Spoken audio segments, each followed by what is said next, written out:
في عالم سريع نحب فيه على عجل، ونغضب على عجل، ونترك على عجل. يأتي هذا الكتاب ليهمس لنا بهدوء.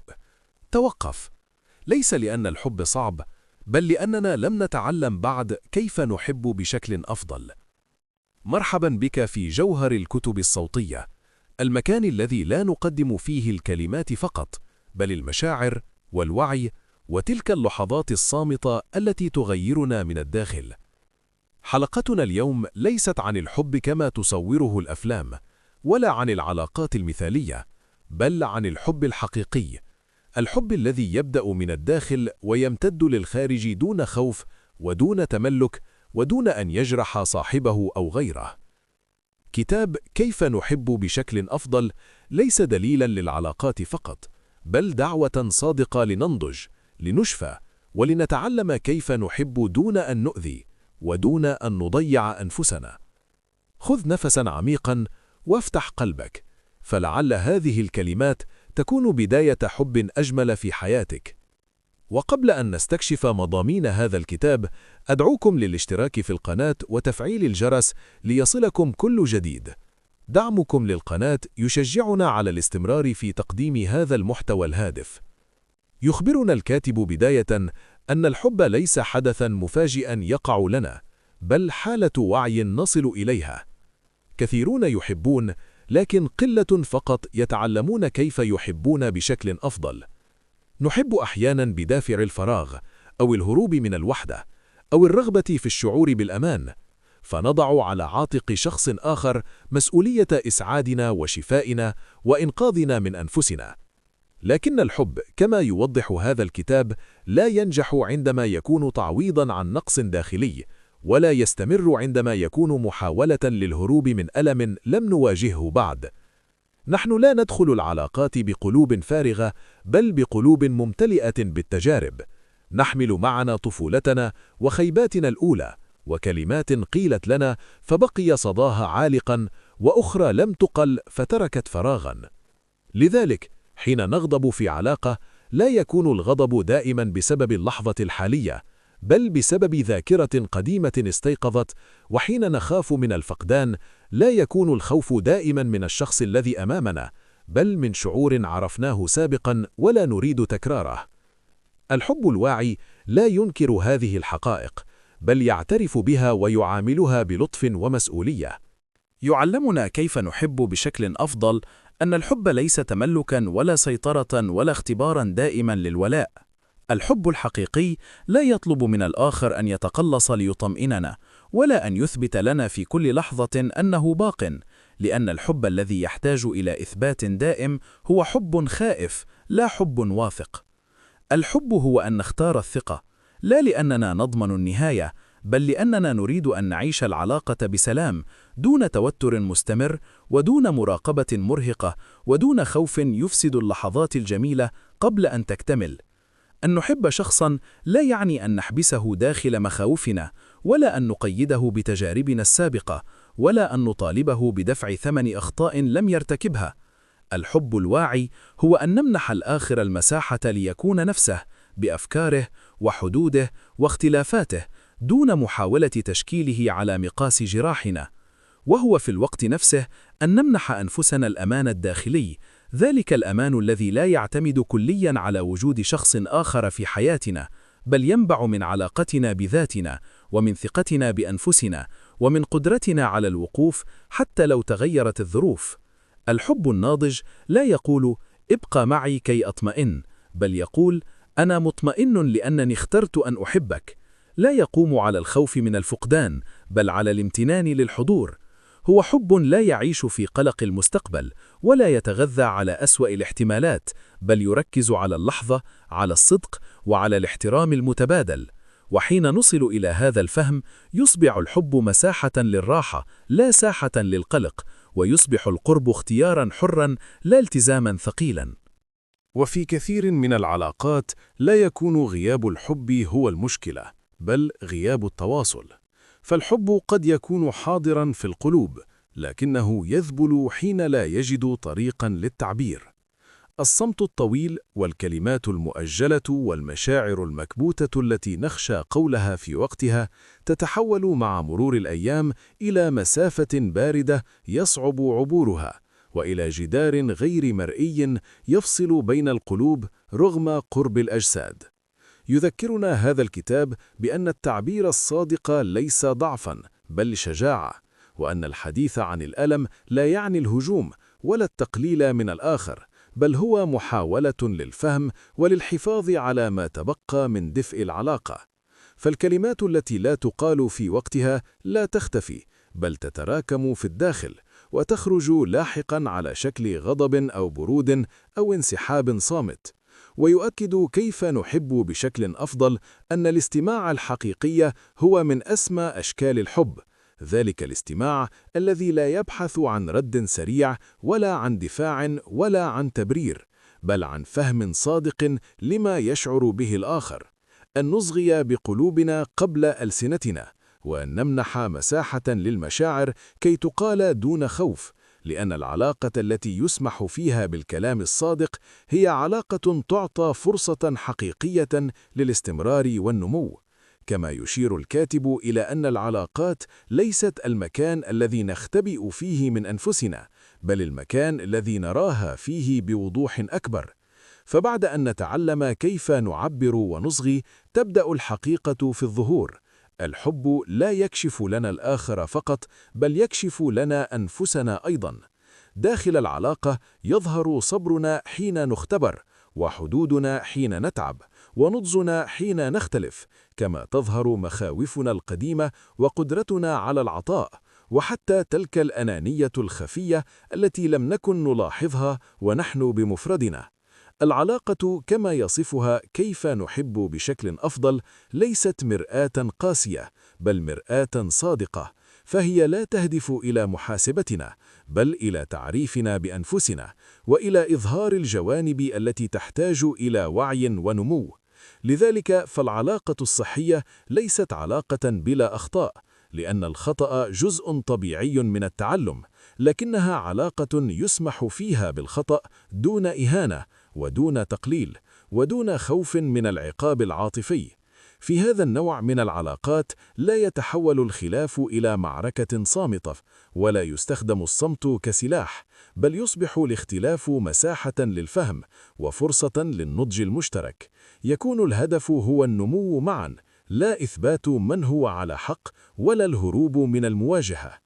وحين يصبح النمو هدفاً مشتركاً، يتحول الحب من حالة عاطفية مؤقتة إلى تجربة إنسانية عميقة، تتطور مع الوقت وتزداد قوة كلما زاد الوعي والصدق بين الطرفين.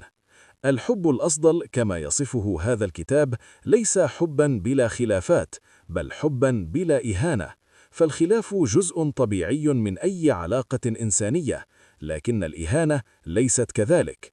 الخلاف يمكن أن يكون مساحة للفهم والتقارب، بينما الإهانة تترك جروحا لا تنسى. الحب الناضج لا ينكر الألم ولا يدعي المثالية، لكنه يرفض أن يتحول الألم إلى وسيلة للإيذاء، أو أن يصبح الصمت القاسي بديلاً عن الحوار الصادق. ليس حباً بلا ألم، بل حباً بلا انكار. ألم يعترف به ويفهم ويحتوى، بدل أن يتجاهل أو يدفن تحت السجادة. فالمشاعر التي لا نعترف بها لا تختفي، بل تتحول مع الوقت إلى برود أو غضب صامت أو انسحاب تدريجي. الحب الواعي يسمح للألم أن يقال، لا ليضخم بل ليشفى، ويمنح العلاقة فرصة للاستمرار بصدق. هو حب يضع الحدود دون قسوة، لأن الحدود ليست جدرانا تعزل، بل خطوط تحمي. الحدود الواضحة لا تبعد الأحبة، بل تمنع الاستنزاف وتحافظ على الاحترام المتبادل. وهو في الوقت نفسه حب يمنح القرب دون اختناق، فلا يطالب بالحضور الدائم ولا يختنق بالخوف من الغياب، بل يترك مساحة للتنفس وللاختلاف وللنمو الفردي داخل العلاقة. ويوازن هذا الحب بين العطاء والحفاظ على الذات. فالعطاء الحقيقي لا يعني التضحية الدائمة على حساب النفس، ولا أن نرهق أنفسنا لإثبات حبنا. الحب الصحي لا يقاس بكمية ما نتحمله، بل بقدرتنا على العطاء دون أن نفقد أنفسنا في الطريق. هو أن نحب بكرم، ولكن أيضا بوعي، وأن نعطي دون أن ننتظر أن ينقذنا الآخر أو يملأ فراغات لم نواجهها بعد. هذا الحب لا يطلب منك أن تذوب في الآخر، ولا أن تتنازل عن قيمك، ولا أن تصمت عما يؤلمك كي تحافظ على العلاقة، بل يطلب منك أن تكون نفسك وأنت تحب، أن تحضر بقلبك وعقلك معا، وأن تختار الشريك الذي يراك كما أنت لا كما يريدك أن تكون. حب يسمح لك أن تكبر لا أن تتقلص، وأن تكون صادقا لا مثاليا. وحين يصل الحب إلى هذا المستوى من الوعي، يصبح مساحة للأمان لا ساحة للصراع، ومكانا للراحة لا للاختبار المستمر. يصبح علاقة نختارها كل يوم بطمأنينة، لا خوفا من الوحدة ولا هروبا من الفراغ، بل لأننا نؤمن أن الحب حين يمارس بوعي واحترام يمكن أن يكون أحد أجمل التجارب الإنسانية وأكثرها عمقا. وفي عالم أصبحت فيه العلاقات سريعة والتعلق سهلا والانفصال أسهل، يأتي كيف نحب بشكل أفضل ليوقظنا بلطف من هذا الإيقاع المتسرع، ويذكرنا بأن الحب الحقيقي لا يولد في العجلة ولا ينمو في الفوضى، بل يحتاج وقتا ووعيا وحضورا صادقا. فالحب ليس قرارا لحظيا ولا شعورا عابرا، بل تجربة إنسانية عميقة تتشكل مع الأيام، وتكبر كلما تعلمنا أن نكون أكثر صدقا مع أنفسنا ومع من نحب. يشير هذا الكتاب إلى أن الشجاعة في الحب لا تعني التعلق الأعمى ولا التضحية غير الواعية، بل تعني أولا شجاعة مواجهة أنفسنا قبل مواجهة الآخر، أن ننظر بصدق إلى مخاوفنا، إلى جراحاتنا القديمة، إلى أنماطنا المتكررة في العلاقات، وأن نعترف بما نحمله معنا إلى الحب دون أن نسقطه ظلما على من أمامنا. فالهروب من الذات قد يكون سهلا، لكن مواجهتها هي الخطوة الأولى نحو حب ناضج ومستقر. كما يذكرنا بأن شجاعة الحب هي أيضا شجاعة الاعتراف بما نشعر به دون أقنعة، أن نقول ما نشعر به قبل أن يتحول إلى صمت مؤلم، وأن نسمح لأنفسنا بأن نكون ضعفاء حين نحتاج لذلك. فالضعف الصادق ليس نقطة ضعف في العلاقة، بل جسر يقود إلى القرب الحقيقي وإلى فهم أعمق بين القلوب. ويتحدث الكتاب عن شجاعة أخرى أكثر هدوءا، لكنها أكثر عمقا، وهي شجاعة البقاء، عندما يكون البقاء اختيارا واعيا لا خوفا من الوحدة ولا هروبا من الفراغ. أن نبقى لأننا نريد، لا لأننا نخاف أن نكون وحدنا. أن نختار العلاقة لأننا نؤمن بها، لا لأننا نعتقد أن أي علاقة أفضل من اللاشيء. فالبقاء الواعي يمنح الحب ثقله الحقيقي، ويمنح العلاقة معنى يتجاوز التعلق المؤقت. وفي هذا السياق يذكرنا كيف نحب بشكل الأفضل بأن الانفصال رغم سهولته في هذا الزمن ليس دائما فشلا، كما أن البقاء ليس دائما نجاحا. النجاح الحقيقي في الحب هو أن نكون صادقين مع أنفسنا، وأن نعرف متى نستمر ومتى نرحل بسلام، دون كراهية ودون ندم، ودون أن نفقد احترامنا لذواتنا أو للآخر. الحب كما يقدمه هذا الكتاب ليس سباقا نريد أن نصل فيه بسرعة، بل رحلة نحتاج فيها إلى الصبر وإلى التعلم المستمر وإلى قبول أن النمو يأخذ وقتا. وكلما ونحنا الحب هذا الوقت، منحنا في المقابل عمقا وهدوءا ومعنى لا تمنحه العلاقات السريعة ولا الوعود المؤقتة. بهذا الفهم يتحول الحب من تجربة مرهقة إلى مساحة للوعي، ومن علاقة هشة إلى علاقة لها جذور، ويصبح اختيار الحب في عالم سريع ومربك فعلا شجاعا بحد ذاته، فعلا يتطلب حضورا ونضجا وقلبا مستعدا لأن يحب بشكل أفضل لا بشكل أسرع. هذا الكتاب لا يعلمك كيف تحافظ على علاقة بأي ثمن، بل يعلمك شيئا أعمق وأثمن: كيف تحافظ على نفسك وأنت تحب، كيف تحمي قلبك من الضياع في مشاعر الآخرين، وكيف تعطي دون أن تستهلك، وكيف تبني علاقة تغني حياتك بدل أن تستنزفك. فالحب ليس اختبارا للصبر على الألم أو التضحية المستمرة، بل هو مساحة آمنة نعيش فيها مع الآخر بصدق ووعي، مساحة تسمح للنمو، للخطأ وللشفاء دون أن نفقد هويتنا أو قيمنا. ويذكرنا كيف نحب بشكل أفضل، بأن الحب ليس وعداً بالسعادة الدائمة ولا طريقاً سلساً يخلو من الصعوبات، بل هو التزام يومي بالنمو المشترك. هو قرار أن نكون صادقين مع أنفسنا ومع الآخر حتى حين نرتكب الأخطاء، أو حين نشعر بالضعف، أو حين تتقاطع احتياجاتنا. الاحترام المتبادل ليس مجرد قاعدة تذكر، بل سلوك حقيقي يظهر في كل كلمة وكل صمت وكل تفاعل بين القلوب. الحب بهذا المعنى ليس عاطفة عابرة ولا شعورا مؤقتا يختفي مع أول خلاف، بل ممارسة واعية تتطلب شجاعة داخلية ونضجا عاطفيا ورغبة حقيقية في أن يكون الآخر والشخص الذي نكونه نحن في أفضل حال ممكن. هو أن نختار العلاقة التي تبني ولا تهدم، التي تمنح القوة بدل أن تأخذها، والتي توسع قلوبنا بدل أن تضيقها. وعندما نفهم هذا، يصبح اختيار الشريك وعلاقة الحب أشبه باختيار الأرض التي نزرع فيها بذورنا. نزرع حيث نعرف أن التربة خصبة، وأن العناية ستثمر، وأن الصبر سيكافئنا بجمال وعطاء. وعلاقات الحب التي تمارس بهذه الوعي لا تصمد فقط أمام الاختبارات الخارجية، بل تصمد أمام تقلبات النفس البشرية، أمام الخوف، أمام الغضب، وأمام لحظات الشك. فهي علاقة تتيح لكل طرف أن يكون حقيقياً، وأن ينمو، وأن يخطئ ويصحح دون أن يشعر بالتهديد أو القيد. إنه درس عميق ومريح في الوقت نفسه. الحب لا يقاس بعدد الرسائل، ولا بالهدايا، ولا باللحظات الرومانسية العابرة، بل بعمق التفاهم، بصدق التعبير، وبقدرة القلب على أن يكون موجوداً، منفتحاً، ومستعداً لأن يحب بطريقة أفضل كل يوم. هو تذكير بأن الحب الذي يمارس بوعي وحرية وصدق لا يستهلك، بل يغني، لا يقيد، بل يحرر، ولا يجعلنا أقل من أنفسنا، بل أفضل مما كنا عليه قبل أن نحب. الحب كما يقدمه كيف نحب بشكل أفضل ليس شعوراً عابراً، بل رحلة مستمرة داخل النفس، رحلة نكتشف فيها أعماقنا ومخاوفنا واحتياجاتنا وأحلامنا. كثيرون يظنون أن الحب يقتصر على المشاعر الجميلة، على الفرح أو على الرومانسية، لكن الحقيقة أن الحب يكشف أيضاً عن صبرنا وحدودنا، عن ضعفنا وقوتنا، وعن قدرة القلب على التحمل والمغفرة.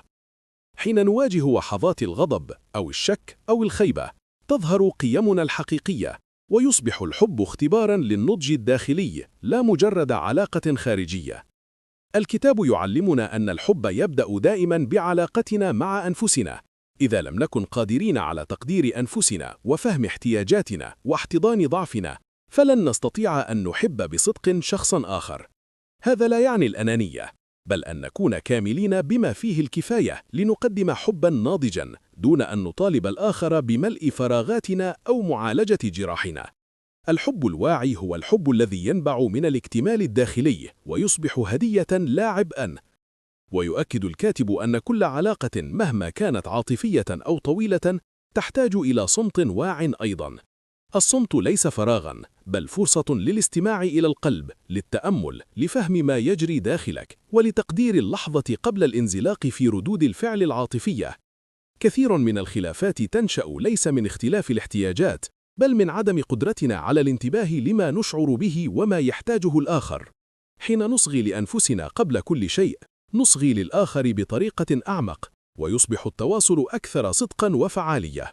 ويشير الكتاب إلى أن الحب الحقيقي يقوم على التوازن بين القرب والمساحة، بين العطاء والحفاظ على الذات. كثيرون يعتقدون أن الحب يعني التضحية الكاملة أو التنازل المستمر، لكن هذا النوع من الحب يقتل العلاقة تدريجياً. الحب الناضج هو القدرة على العطاء بسخاء، بينما نحافظ في نفس الوقت على احترامنا لذاتنا، ونختار الحدود التي تحمي سلامتنا النفسية والعاطفية. بهذه الطريقة يصبح الحب مصدر طاقة لا استنزاف. كما يعرفنا الكتاب على القوة العميقة للصدق والشفافية. الحب الذي يمارس بصدق لا يحتاج إلى أقنعة ولا إلى توقعات غير واقعية. هو حب يمكن أن نخبر فيه الآخر بما نحب، بما نكره، بما نشعر به من ضعف وما نحتاجه من دعم دون خوف من الرفض. الصدق هو الجسر الذي يربط القلوب، وهو ما يجعل العلاقة مرنة وقادرة على مواجهة أي تحديات قد تظهر. ويقدم الكتاب أيضاً رؤى عن التسامح الحقيقي.